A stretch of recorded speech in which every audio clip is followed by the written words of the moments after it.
Hey guys, this is Kirop speaking, and today we are back in automation with the light campaign V4.2 testing runs. And here we are in our, what is it, third run or something that we started. And this one had 2 whole episodes just dedicated to starting out. Very interesting start in Ahana. And from the game mechanics point of view, it all seems to be panning out nicely and plays well so far. Well, so far. Apart from maybe this little hiccup of you not being able to choose when to finish up your factory. Because you have to wait forever for your staff to actually appear, which just has happened. And currently we are fighting the massive wave of pre-orders that is just going to continue rising from here as we are upping our marketing efforts. This is looking really solid. Current company valuation is D. We are supposedly valued higher than what we... we supposedly have a little bit more valuation than debt, which is good. And we did take out a big loan that is quite massive.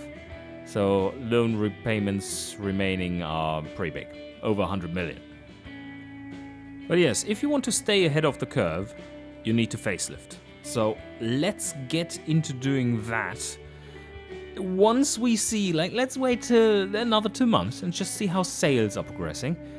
It currently looks as if we're going to have another upturn coming next, because this one looks like it's bottoming out now slowly and turning upwards again. So that means the next facelift is probably going to appear on the next downtrend. But yeah, we go from here. So another month there. Ooh, 315. And now 299. Okay, so slowly we are managing to decrease the levels there. And making a small amount of profit still. Almost full staff that is being employed. 522 cars per month. And we're keeping this one, the family trim for Ahana. We're keeping that one pretty much steady. We still have 1,070 cars remaining there. This one is dropping like a stone. That is for the lure. And unfortunately, we don't see any rise in the potential sales. Still at 89. And we delivered 268. Well, at least we're reducing that one, so there's no more hesitation in terms of should I get this car if I have to wait X number of months. It's good. So, yeah. That should probably be a metric shown here somewhere. The desirability penalty from having the negative stock months. And I believe I'm comfortable to say that this is a success. This is a good start. We're going to creep out of that hole slowly. So if we don't make a super expensive facelift now, we should be good.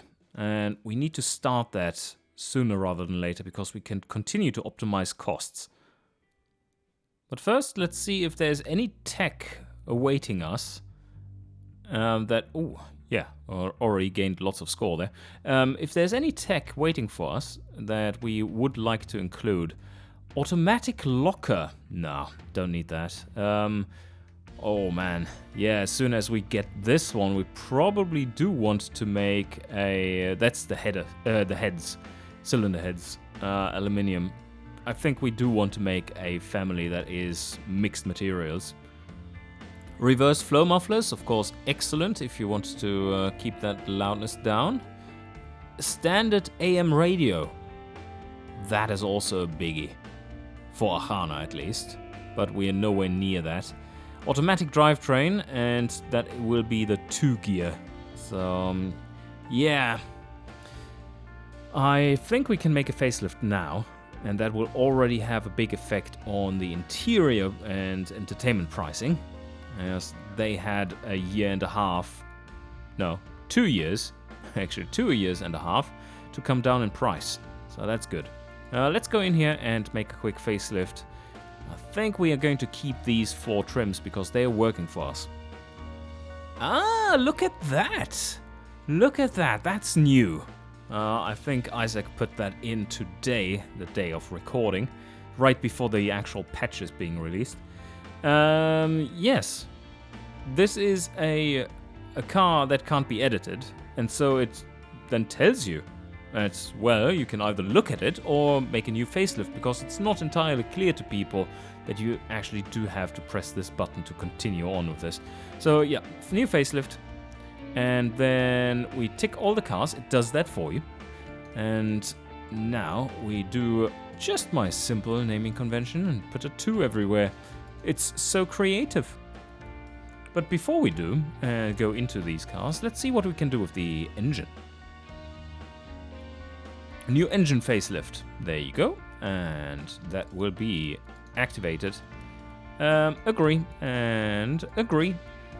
And now, let's remake the engine, or rather see what we can put in there. Bottom end, we don't really need to change anything, I don't believe. What we could try is put in balance shafts. That, of course, steals some torque from it, but not massively so. It is an engineering expense, but it's not a large one. And we can make this engine pretty smooth. I think that would do well for our areas of supposed expertise, like family and so on. They do like smooth engines, that is good for comfort, and we were struggling with comfort. Let's leave these sitting where they are for the moment, and could go a little higher there if we wanted to for the valve train. It's good for efficiency in general, it doesn't cost us much. We have our twin carburetor set up. We do actually already have one tech pool there. That is neat. I think I'm going to put in a +3 here overall. Might seem excessive for no, sorry, it is. That is a lot of extra cost. +1. The +1 is good. It's just a few bucks. The +2, that's a lot. That's 50 bucks extra. Should we go for that? How much do we gain? So let's just hold the engine and see what difference it makes. Probably should hold this engine instead and go here. So this is before after. So some more power and reliability goes up a fair amount. Throttle response, not important for these cars.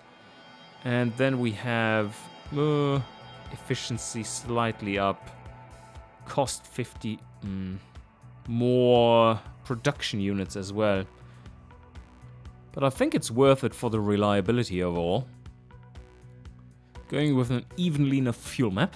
Probably should switch to this one. It's still looking good.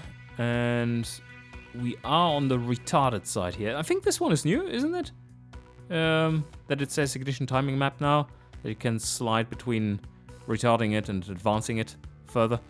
But yes, and 0 is always tuned exactly for the octane. +3 is, well, you have 3 octane margin. Adding a quality point into exhaust is a neat little way to further increase some stats by a minor amount.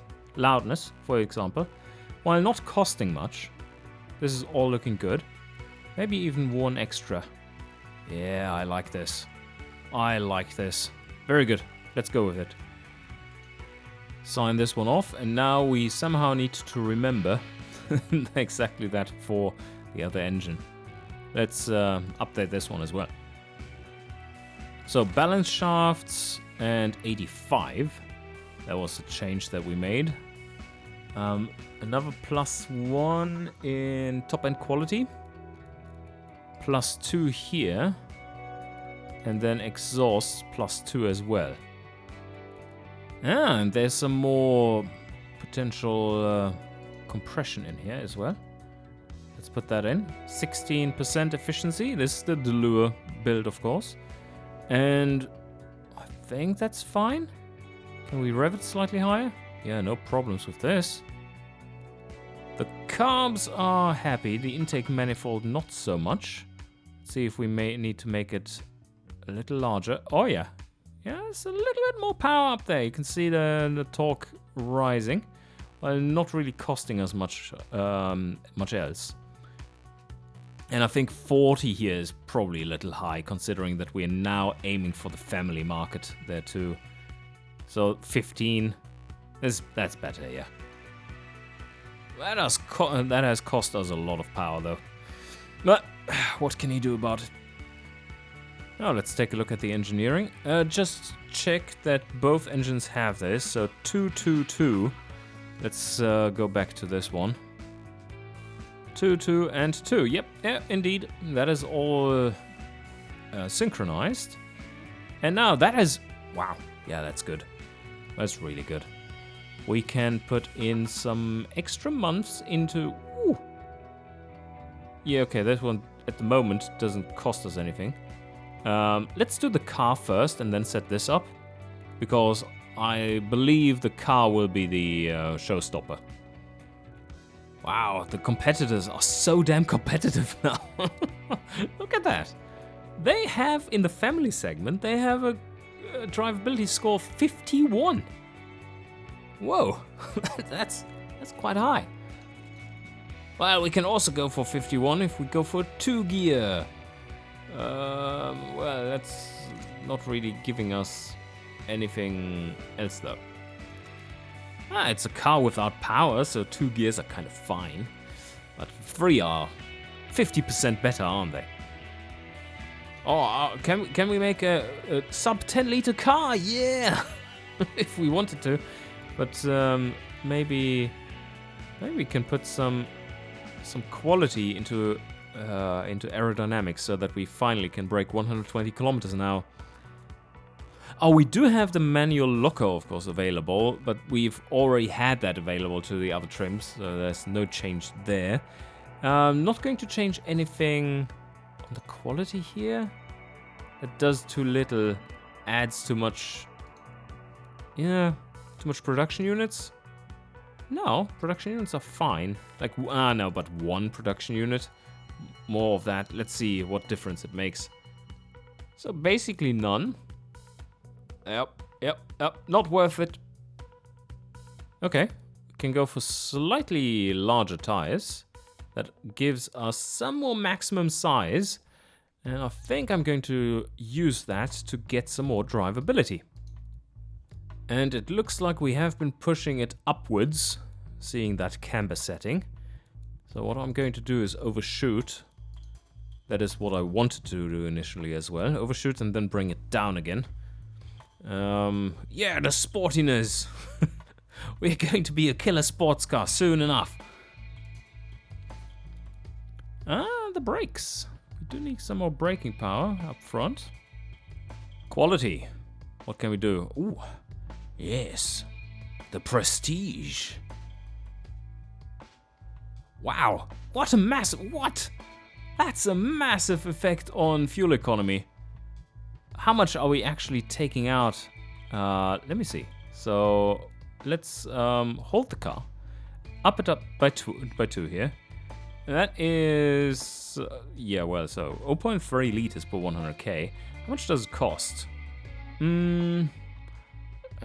Yeah, it's not great, is it? 90 bucks.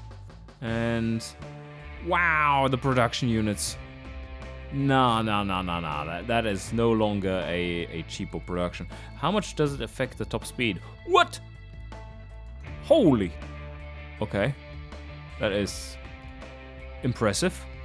Oh yeah. I want to see the difference here in CD coefficient. Let's go there again and have a look. So right now we are sitting at a comfortable, where is it even? Oh, okay. I can see why a little bit of optimization would do a lot of good for this car. 0.53, and now we are sitting at. Yeah. Okay. I see. That is a big difference. What a little optimization can do. But no, we are. If we were in Gazmir or Frenia, I would so go for this, but not in Ahana. They care about those $90, sorry. And it will be more than $90 because the production units went up massively. That's $90 plus 5 man hours, so, which are like $5. So, nah. In Ahana at least. This is where I would like to have. Oh, it's so expensive. Oh man, it's so expensive. But it also adds so much. All right, let's go here.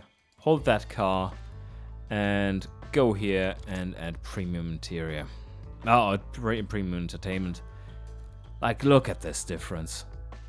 They do love it. They absolutely do love it. And previously, we do have the issue of low comfort, which is killing us slightly, I have to say. So maybe we should bite the bullet and then make another facelift real soon? If we are banking on the economy to turn up now, do a little bet there.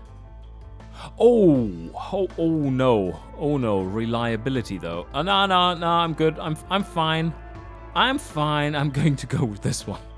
Oh, that is why our reputation tanked so much in Delua, right? Could that be it? Why it's so much higher in Ahana? Probably. But I feel like with our production capacities and things, we probably should be going for this. Yeah, it's just $350 extra and sacrificing massive amounts of reliability.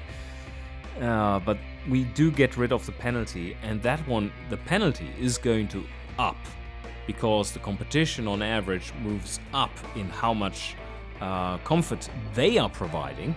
What they deem as standard is going to be applied to us because customers are getting used to it. So, I think we need to bite the bullet. Yep, let's do it. We could also try to go for advanced safety, but they don't care about safety, so I won't. And we can go for an even heavier car, but that might also not be great. Do we have any big benefits from going somewhat more lightweight? So let's... no, we were at 30, right? So let's go there. Hold the car again and go to 50. So that's looking like this. Nope, definitely nope, and nope, and nope.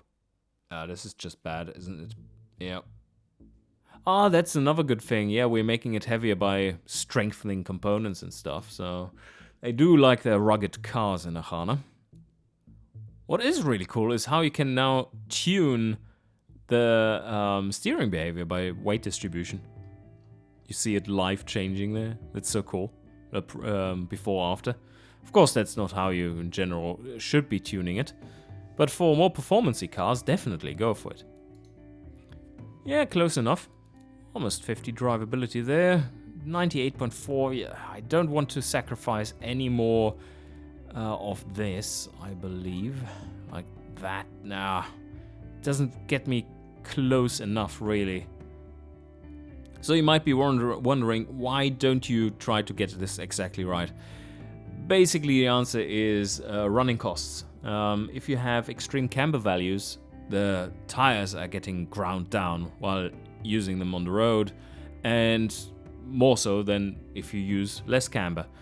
And those running costs are applied to the calculations that check for affordability. And I don't know if you've heard, but affordability is kind of an issue in Ahana. So now the other cars. Let's see what we did here. Like, no change there. We did change a few things here, so let's jump there for the next one. But we didn't set any qualities, did we? No, just changed the interior and some basic settings, tweaks. Now, project map, jump to the... which one should we jump to first? Yeah, let's do the utility too. I'm going to hold the car at the start. And then hopefully not forget to deactivate the hold. as we are going to change around a few things. And as you see there, as soon as I upped by 5 mil, I do get the 45 option. Let's see how it plays out here. Oh, spot on. Nice. More brake force in the rear because it's a utility vehicle. This is measured by looking for utility, at least. It is measured for being on load. And this is interesting. So we can choose to sacrifice drivability and gain some utility, or we can go down here and sacrifice utility by making that more drivable when it's not loaded. But that will sacrifice a little bit of utility, right? So 0.5 there. Not a fan of that necessarily. Cooling airflow is maxed. We have a drag coefficient that is the devil's number. That is quite the car. So just let's see. Just by increasing this by 1. Whoa, what a massive difference. Wow. Okay, that's impressive. But also the increase in production units is impressive. Yeah. Yeah, okay. Probably still not worth it, despite it being absolutely amazing. These are going to remain on none. I don't see them being all concerned about the comfort, are they? No. This is all still looking very good. Apart from the max load capacity number, that is shockingly low for a utility vehicle. And now the exact same thing for the delivery. Hold the car again and do some tweaks. Okay, nothing spectacular while tuning this. Now let's go to our spectacular trim, which is the Delua, and see what we can do there. I think more can be done on this one. So don't let these, of course, fool you. We have already said that that is because of fuel availability. Larger tires, yes, definitely. That's also a good move here. For this trim, I'm not as concerned about the production units. They can certainly pay for that. So let's see what happens when we are adding a little spice to this one. So, oh, okay. That is encouraging. Look at the prestige value up here. 21.6, and for one change, it's 0.3 up. That's big. But then it kind of peters out. Look at that. Yeah, it's not getting there. Oh, I see what's going on. Huh. You know what? If we go to the testing page, it probably says something like penalty for low top speed. And then says that it is doing way too little. 121. Probably the minimum sits around 125 at the moment. So if we just add a little bit of spice, we get a lot of prestige back. So there you have 126. Much better. Luxury interior. Do we want to increase? What? No. Well, it's for the lure. Do we want to increase it? That is another 500 bucks. Nah, that's a little too steep. That is too steep. Oh, found a much better setup here with equal sway bars. Getting right onto the drivability. Now also sitting at 50. Oh, and now we're starting to see some overlap. Oh, that is interesting. So that means that we are having this one, the Delua, sell in a Hana as well. And in a Hana it would be much more of a luxury vehicle. Let's toggle that one off. So where do we see it? The Delua is nowhere. Okay. No, forget about what I said. How is there overlap then? Or maybe it's the other way around. No? Why is there any overlap here? I don't see the other cell. Oh, okay. Oh, look at this. That's very nice. Actually, what we can do is just toggle on the lure here. And then we go here and make any kind of change so that it recalculates there. And that will make it so that you can see the pure lure market and optimize for that. And you can see that we suck ass. How? How are they so much better than us? Higher prestige, higher safety. Okay, yeah, I can understand that. They do have some different requirements in the lure regarding safety. It is just those. Basically, we suck at safety. Let's try that one. Didn't make it much better. 71 versus... Yeah, okay, that's significant. That's a big change. Okay, even better tune like this. That is looking good. Passenger fleet. That's solid that we do have good performance in that, because that is a big market in the lure. They can't afford it. It would be a big market. But now the facelift is ready. And now we need to take a look at the engineering. Well, currently it's sitting at 17. Oh, just the interior 17 and not basically nothing else? That makes me wonder if we should bite the bullet as well and just put in advanced safety. Let's make this the test case. Just go into the lure, switch to advanced safety. And there we have that. Boom. That's a nice +5 bonus there. Engineering time goes up significantly. Let's see if we go to the overview of the engineering. That, no. Just no. No, that's no. This car was not created with safety in mind, sorry. You're going against our engineering principles. So what do we want to do with this one then? That material cost is still looking good. We could save 50 bucks. No, 100 bucks. By going to +5. That's 18. Probably 18 is a good number. Could up the pressure some more. Or alternatively, we could lower the pressure and see what funding does. Ow, ow, ow, ow. No, no, no. Oh, wow. That just explodes. Sorry, you will be slaves forever. Let's aim for 19 then. That gives us so much leeway with the engine though. Ooh, it's going to be nice. So we have 19 to fill. And can lower the pressure. We can optimize it further. Can add reliability. That costs a lot though.